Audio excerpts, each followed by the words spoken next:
Assalamualaikum anak-anak ibu, calon orang-orang sukses. Semoga kita masih dalam lindungan Allah Subhanahu wa Ta'ala. Karena kita masih dalam suasana pandemik, jangan abaikan protokol kesehatan ya anak-anak ibu. Caranya dengan cara menjaga pola hidup. Sebelum kita memulai pelajaran kita, marilah kita berserah diri kepada Allah Subhanahu wa Ta'ala dengan cara berdoa. Bismillahirrahmanirrahim. Rabbi zidni ilma warzuqni fahma. Ya Allah, tambahkanlah ilmuku dan luaskanlah pemahamanku. Baiklah anak-anak ibu, tema kita pada kali ini adalah iman kepada qada dan qadar, merupakan rukun iman yang keenam. Sebelum kita masuk ke materi, Ibu akan menyampaikan tujuan pembelajaran ini. 1. Beriman kepada qada dan qadar. Yang kedua, menunjukkan perilaku tawakal kepada Allah Subhanahu wa Ta'ala sebagai implementasi pemahaman iman kepada qada dan qadar. Yang ketiga, memahami makna iman kepada qada dan qadar berdasarkan pengamatan terhadap dirinya, alam sekitar, dan makhluk ciptaan Allah. Yang keempat, menyajikan dalil nakli tentang adanya qada dan qadar. Anak-anakku, marilah kita masuk ke pembahasan yang pertama, yaitu pengertian iman kepada qada dan qadar. Iman adalah keadaan atau suasana hati yang percaya sepenuhnya tanpa keraguan sedikit pun untuk meyakini kebenaran kekuasaan Allah Subhanahu wa Ta'ala. Sedangkan qada adalah ketentuan atau kepastian yang datangnya dari Allah Subhanahu wa Ta'ala terhadap segala sesuatu sejak zaman ajali, yaitu sejak zaman sebelum sesuatu itu diciptakan. Kemudian qadar artinya ketentuan-ketentuan Allah Subhanahu wa Ta'ala yang pasti berlaku bagi setiap manusia sesuai dengan ketentuan yang telah dipastikan oleh Allah Subhanahu wa Ta'ala. Jadi, sebagai seorang muslim dalam menyikapi qada dan qadar, yaitu memiliki keyakinan yang kuat bahwa qada dan qadar ini pasti terjadi pada setiap makhluknya.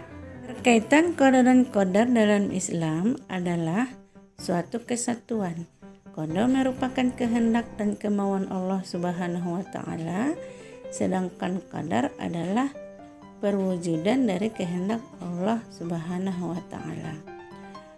Qada bersifat qadim, yaitu lebih dulu ada, sedangkan qadar bersifat hudus, yang artinya baru. Orang ahli bahasa Al-Quran yang bernama Imam Ar-Raqib mengatakan bahwa Allah Subhanahu wa Ta'ala menakdirkan segala sesuatu dengan dua macam cara, yaitu memberikan kudrah atau kekuatan dan memberikan cara-cara tertentu. Jadi, untuk kalangan muslim, qada dan qadar ini disebut dengan takdir, khususnya kita di negara Indonesia. Tentang qada dan qadar, Allah berfirman pertama dalam surah Ar-Ra'd ayat 8. A'udzu billahi minasyaitonir rajim. Bismillahirrahmanirrahim. Wa kullu syai'in 'indahu bimiqdar. Artinya, dan segala sesuatu ada ukuran di sisinya. Kemudian dalam surah Al-Furqan ayat 2. A'udzu billahi minasyaitonir rajim. Bismillahirrahmanirrahim. Wa khalaqa kulla syai'in faqaddarahu taqdira. Artinya, dan dia menciptakan segala sesuatu lalu menetapkan ukuran-ukurannya dengan tepat. Kemudian diperjelas lagi dalam surah Yasin ayat 38 dan 39. Berbunyi sebagai berikut. A'udzu billahi minasyaitonir rajim. Bismillahirrahmanirrahim. wasyamsu tajri limustaqarrin laha dzalika taqdirul azizil alim. Wal qamara qaddarnahu manazila hatta 'ada kal urjunil qadim. Dan telah kami tetapkan tempat peredaran bagi bulan, sehingga setelah ia sampai di tempat peredaran yang terakhir, kembalilah ia seperti bentuk tandan yang tua. Demikianlah dalil Al-Quran tentang qada dan qadar. Sekarang kita masuk ke pembagian qada dan qadar. Anak-anakku, sebagaimana yang telah diterangkan di awal, qada dan qadar disebut juga dengan takdir. Takdir terbagi kepada dua, takdir mubram dan takdir mu'allaq. Takdir mubram adalah ketentuan atau keputusan Allah yang pasti berlaku atas diri manusia yang tidak bisa ditawar lagi. Contoh, jodoh, kematian, matahari terbit, hari kiamat. Firman Allah dalam surah Fussilat ayat 47. A'udzubillahi minasyaitonirrajim. Bismillahirrahmanirrahim. Ilaihi yuraddu ilmus sa'ati wa ma takhruju min samaratin min akmamiha wa ma tahmilu min unsa wa la tad'u illa bi'ilmih wa yawma yunadihim ayna syurakai qalu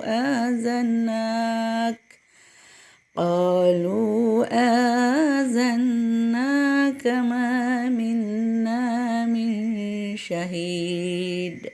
Kepadanya lah ilmu tentang hari kiamat itu dikembalikan.